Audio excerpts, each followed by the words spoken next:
comparing my first ride on my 2007 KTM 200XC, which I just sold, and my new to me 2014 KTM 250 XCFW.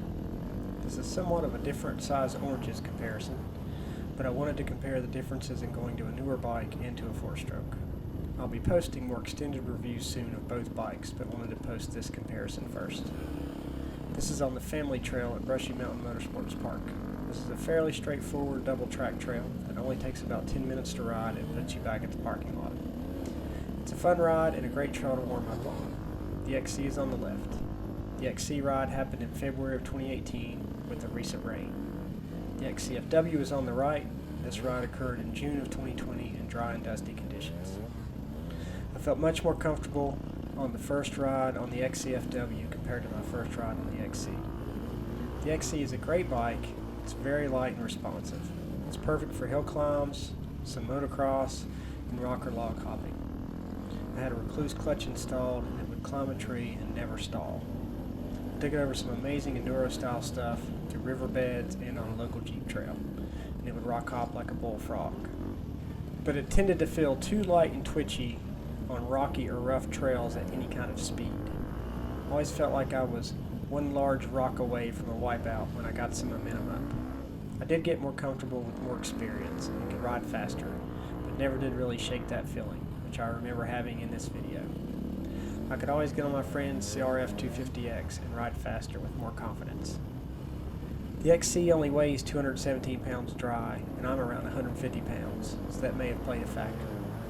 The XCFW is listed at 227 pounds dry, but it felt much more stable immediately. I was able to feel comfortable within a few minutes and trust the bike much more. You can see that in this comparison, as I'm already a ways ahead on the XCFW compared to the XC, and continue to pull away. I'd not set the sag yet on either bike for these rides. I did set the clickers to factory settings. I bought the 200 about 2 years ago when it was 11 years old, and the XCFW is 6 years old, so it has less wear and tear.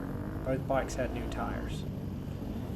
The 200XC has no problem pulling power from lower RPMs, but the XCFW did a respectable job of lugging as well. The XCFW is rated to have 4 more horsepower, but the XC actually felt faster since you can hit the power peak much quicker with it being a 2-stroke. It took more to rev out the 4-stroke 250 and hit the power peak at much higher RPM. This gives a more usable power band out on the trail though, and I'm good with it. Both bikes have very good brakes, but it's clear KTM improved the brakes in the past 7 years, as you would hope and expect. Both bikes have good ergonomics and are comfortable to stand on. I'll give the slight nod to the XCFW. Overall, both are really fun bikes. The XC has a lot to offer for really tight and technical enduro riding if you can find one.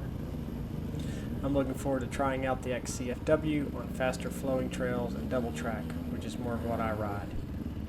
Although it does feel like with its low first gear and light handling, the XCFW should do well on tight technical trails and enduro stuff as well. And I plan on enjoying the convenience of electric start, fuel injection, and no longer mixing gas. Call me lazy. I'll play out the rest of this video so you can see which bike gets to the midpoint of the trail first. Thanks for watching and happy riding.